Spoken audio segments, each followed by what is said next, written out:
Welcome back. Um, we're going to continue to look at the money system, and more specifically, we're going to look at it in terms of the general Luciferian system, which I've got on the board broke down into three categories: finances, which would be the money system, education, and religion. Now, we'll talk about education and religion a little bit, but we'll get more into them in further episodes. But for right now, we're going to talk about finances. Now, one of the things we got to understand about finances is that we know that when Adam and Eve ate from the tree of the knowledge of good and evil, that their eyes were opened and they became naked. We've talked before about what that meant. Naked and crafty, which is how the serpent was described. Naked and crafty are the same word in Hebrew. Variations of the word, but it's kind of a play on words. So the serpent was naked or crafty, and Adam and Eve, when their eyes were opened, they became naked, but they also became crafty. They started looking at the world differently than the way they had looked at the world before their eyes were open. We can get into that, and if you have any questions on that, definitely let me know through the comments or whatever. But they became like the serpent. Okay, now we talked about this briefly, but we're going to talk about it again. Just to make it clear. The way the serpent or the way Lucifer looks at the world is totally different than the way God looks at the world. The way Lucifer looks at you, me, all of us, is totally different than the way God looks at us. And that's an important thing to understand, okay? Because if you look at God and yourself and others the way Lucifer does, you're going to be in real trouble. So we need to get that straight. Well, how does Lucifer look at the world? How does he look at the rest of creation, all the other angels, all the other beings out there that God created? He looks at them vertically. What we've talked about is vertically. What do I mean by that? Well, he looks at things this way. Let's say, for example, vertically, that we have a room with 10 people in it. And let's say they're all men, or we could say they're all women. It doesn't matter. But let's just say they're all of one sex. Okay. So, when Lucifer looks at that group of people, he says, okay, who's in charge? Who's at the top? Who's at the bottom? He wants to get to the person at the top. He doesn't care too much about the people at the bottom. Why does he want to get to the person at the top? Because if he controls the top, he knows he'll control the bottom. And let's just say that. So when he looks at things, and he gets us to look at things this way, he creates an attribute by which we judge the 10 people in the room. Now, that attribute can be lots of things. It can be how rich they are, how poor they are. It could be how pretty they are, or how homely they are. So let's just say in that group of 10, let's say they're women. We'll use the word pretty. There's going to naturally be someone that we will determine to be the prettiest. So we'll put them way up here. Now, our how we see pretty may change among us. We may put somebody up at the top that maybe somebody else wouldn't. But anyways, we put somebody at the top, and we start to stack them based upon that category. Here we're talking about pretty. Or with men, handsome, muscular, whatever the attribute. You could also look at it like we could say the 10 people in the room who's got the most money. Um, it, it, it can be any act who's the smartest, you know, who's the best at soccer. Doesn't matter because, see, Lucifer's trained us through the tree to look at things and evaluate, judge what is good and what's not. And so we use these attributes. See, God doesn't look at it that way. If he looked at the 10 people in the room, how would he see them? He wouldn't see them and say, oh, this one's prettier, therefore this one's best, or this one is, a sinner, so they're way down here, and this person, hasn't stolen any pencils from work, so they're way. He doesn't look at it that way. He looks at each of the people in the room as individuals, and none of them are worth more or less than what? Jesus' blood, because that's how he evaluates things. When he looks at human beings, he says they're worth Jesus' blood. He doesn't look at them on the attributes the way we do. He looks at them totally different. So he doesn't stack them up. What he does is look at them, and because he became a man, came down horizontally where we are, he actually relates to them as individuals, one-on-one with each other. Then they relate to each other based upon his relationship with them, and it's a completely different way of looking at the world. Lucifer doesn't like that because he wants to what? Rise above the Most High. We know that from Ezekiel, where it talks about the king of Tyre, but it's talking about Lucifer.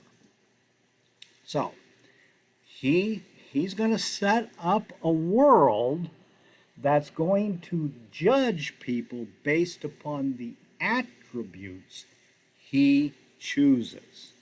And those attributes are going to include finances, education, religion.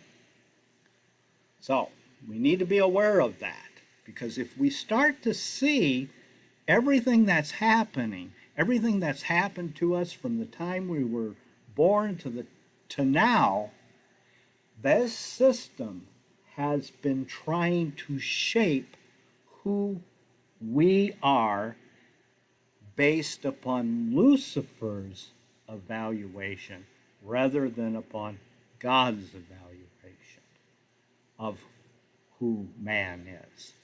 To Lucifer, man is to serve him, not him serve man, as God told the angels they would serve man. Remember our discussion of the second son, the greater shall serve the lesser. It's a completely, Lucifer rebelled against that system, and he set this up to gain control. Okay. And I've got the finances, education, religion, and I'm just going to point this out. Finances have to do with the blood or the breath, what we might call the body. Education has to do with the mind.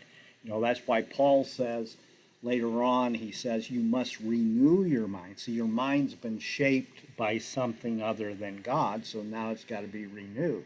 Got to take out that old thinking and put in the new thinking based upon the way God sees things, not the way Lucifer sees things.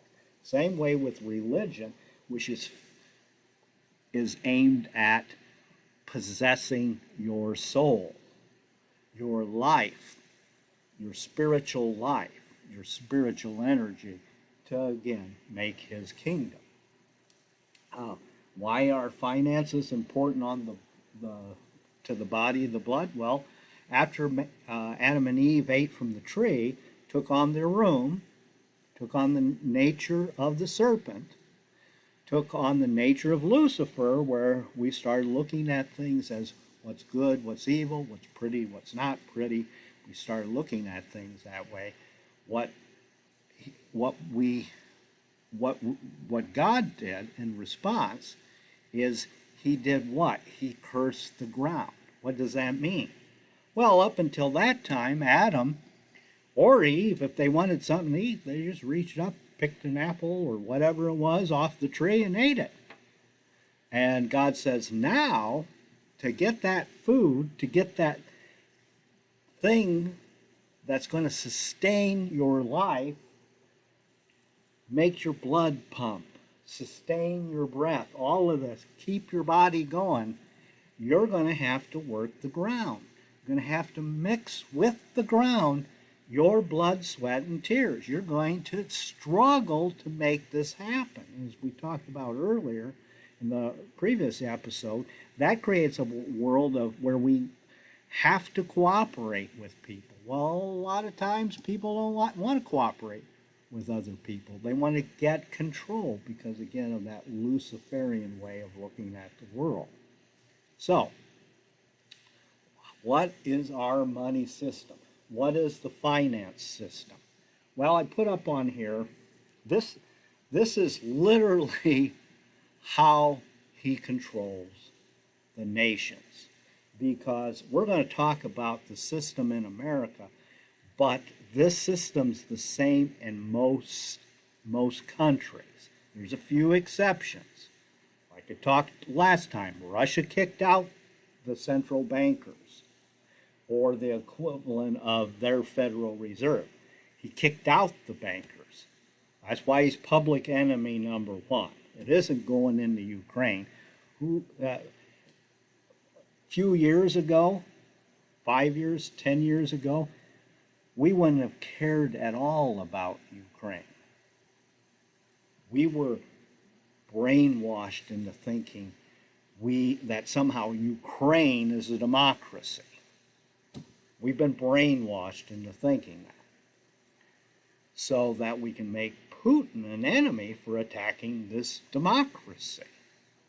When in fact, what the real problem is, he kicked out the Federal Reserve. He's going against the global system, the one world order. He's going against that because they're using the money system to establish the new world order, and he's fighting against that. Now, I know I don't need any of you to tell me that in the Revelation it says Russia will come down with China and that. I know. We're not at that point.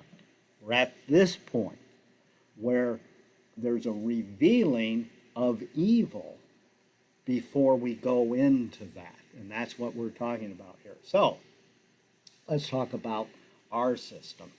Well, as I told you before, our banks are all tied into the Federal Reserve Bank. Now, the Federal Reserve Bank is not owned by or run by the government. It's an independently owned bank. Again, it's owned by some very powerful families. Those same families own the central banks in these other countries, and they all operate along this principle. And so when we talk about the Federal Reserve, this applies to all the central banks because they're all controlled by the same people. That's in essence what's going on here. Okay, so in our system, we have Congress, we have the U.S. Treasury, we have the Federal Reserve. So what happens? Well, Congress, had a very limited power under the initial Constitution. If you go back and you look at what Congress did, first of all, it met for a few months in the summer. It didn't meet all the time. It didn't. People went to Congress. They gave up their livelihoods to go to Congress. They would have never intended of making a career out of being a congressman or a senator because they just went to serve for a limited time, then return back to their businesses, their families, whatever. So they would go there and they would serve, and they could get the work done in a couple of months. Wasn't like they had to be there all the time because they had limited authority. Well, over time, that authority increased to the point that now We have a Congress that sets up a budget that cannot meet that the taxes that are imposed upon the people to pay for the government can't meet the budget. So Congress passes a budget and it looks at its bank account and says, "Oh my goodness, look at this." Uh, we, and I'm going to use small numbers just for illustration. You know, we owe $1,000 and we only have $100 in our bank account. You know, you might have been at that place. I owe $1,000. I only have 100 in my bank account. Well, what would you do? What might you do if that was the situation? Well, you go to the bank and you borrow $900 and meet the obligation. That's what they want you to do. And that's what Congress does. It looks at its budget based upon the taxes or the revenues it has coming in, and it says, "My goodness, we can't fund the arts. We can't fund all of these programs, and all we're doing all this good. But we don't have enough money to do it. Sad, we don't have enough money." In steps the Federal Reserve, says, "We'll loan it to you."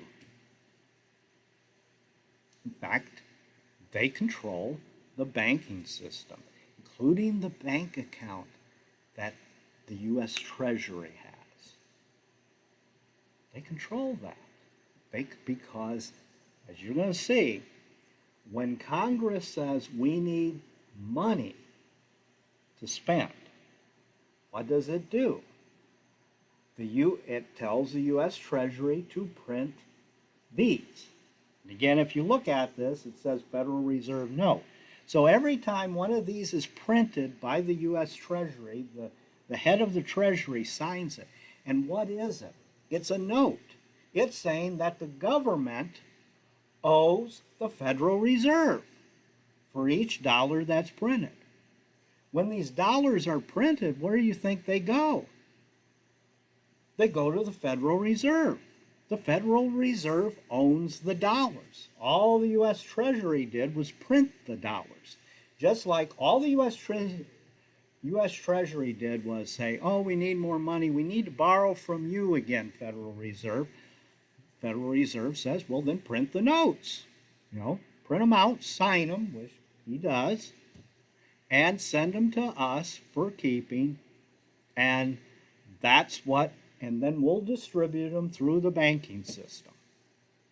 And because some of them will go to you, some of them will be loaned out to other people, whatever. Okay.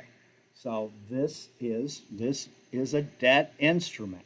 Our whole economy under the central bank is based upon debt. Okay. This dollar is a piece of paper.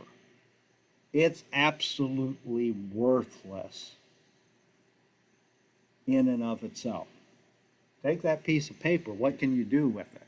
Well, you can maybe write a grocery list on it, but it'd be even hard to do that. You might use it to light a fire or something, something like that, but in and of itself, it has no value.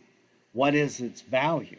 Well, I can remember as a young kid asking that question. Well, why is this dollar, which is money because we're going to use it to exchange, to use it to buy and sell. Okay, so that's the definition of money.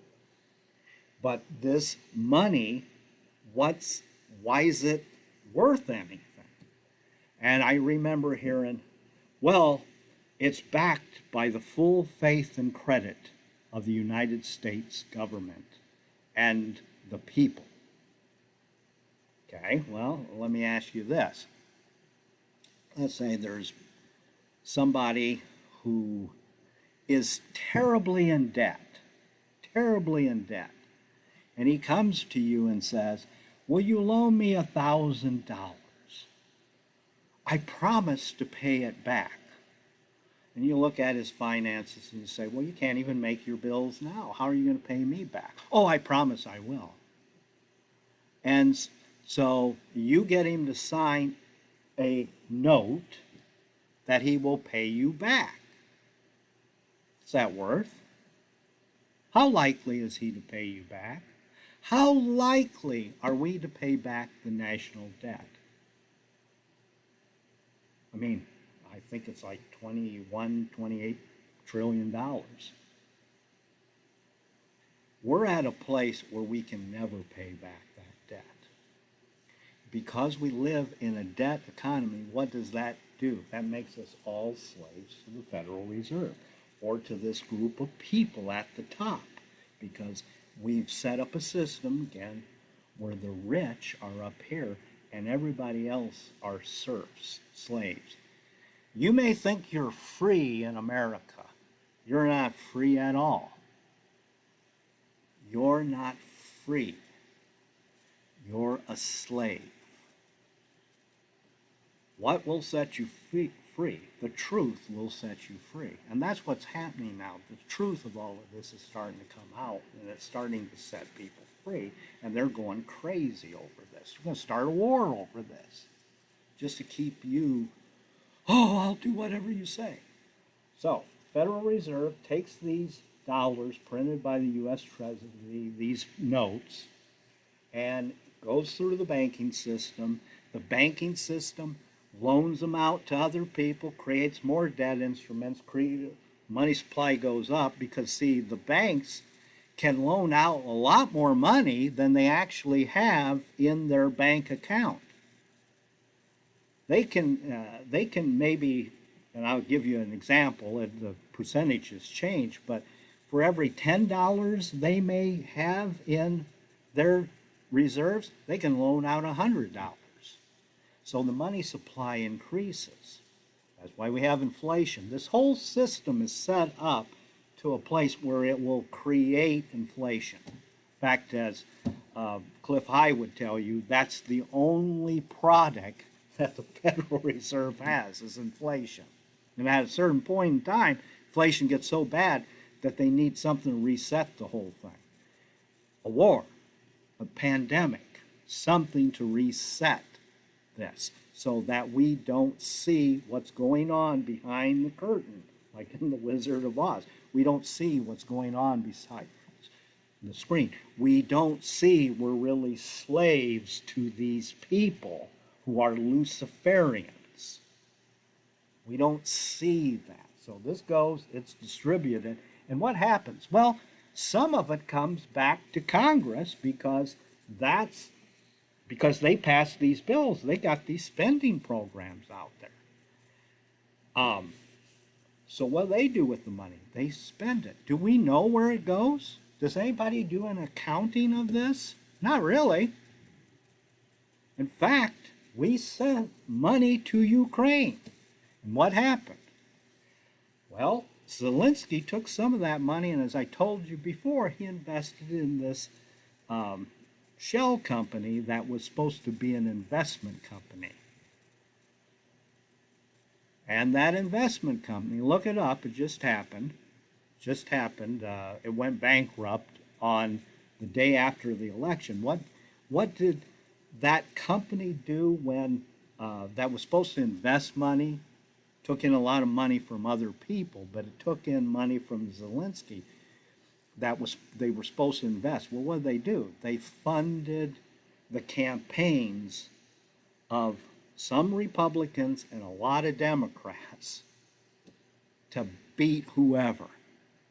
They laundered the money, and that laundering goes on all over the place. That's why it's so out of hand, you cannot audit this. You can try. They've been asking to audit the Federal Reserve. The same thing happens with the Federal Reserve because this is a Ponzi scheme. But they won't be audited. There's never the will here in Congress to audit them because they're part of the system. They're part of this. This is all set up to control finances, education, and ultimately even religion. You know how it controls religion? One of the ways? Tax-exempt status.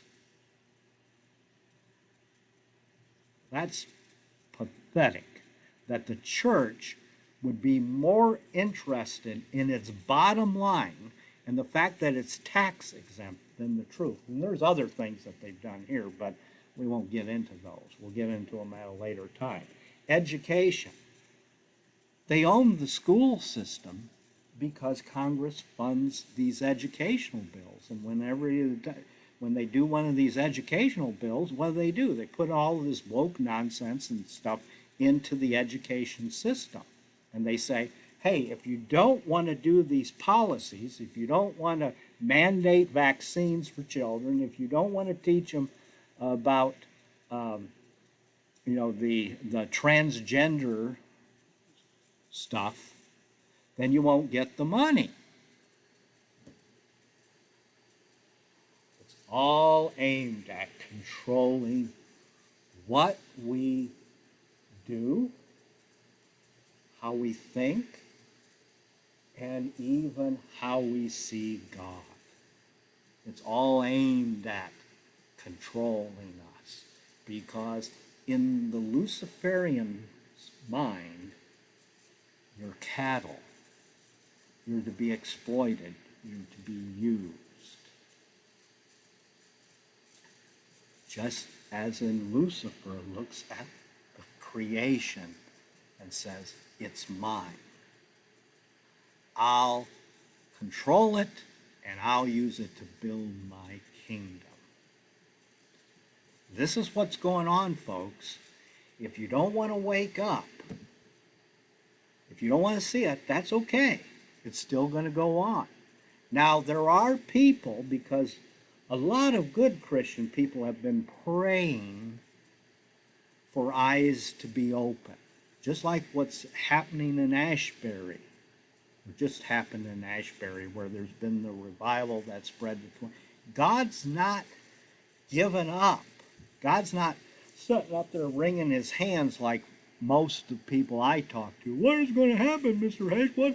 When this whole collapses, what am I going to do? I've got my money invested in this and all of that. What am I going to do? It's like, that's why I tell people, you can try to buy gold, you can try to buy Bitcoin, you can try to do all of that. And I would recommend that you do have things you can use to help other people when this falls apart, because it will fall apart.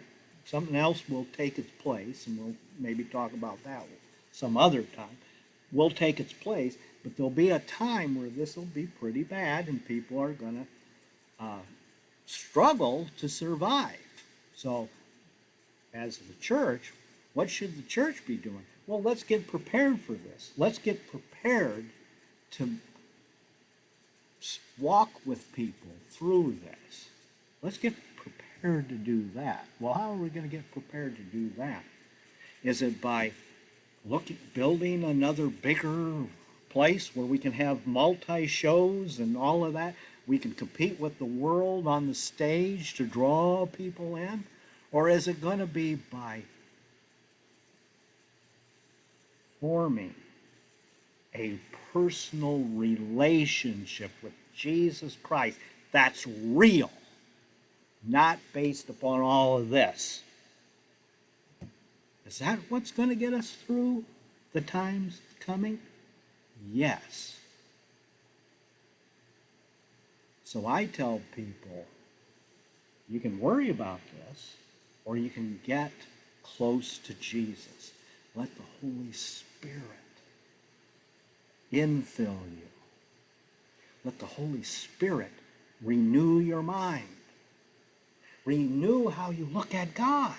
Renew how you look at your brothers and sisters and people around the world.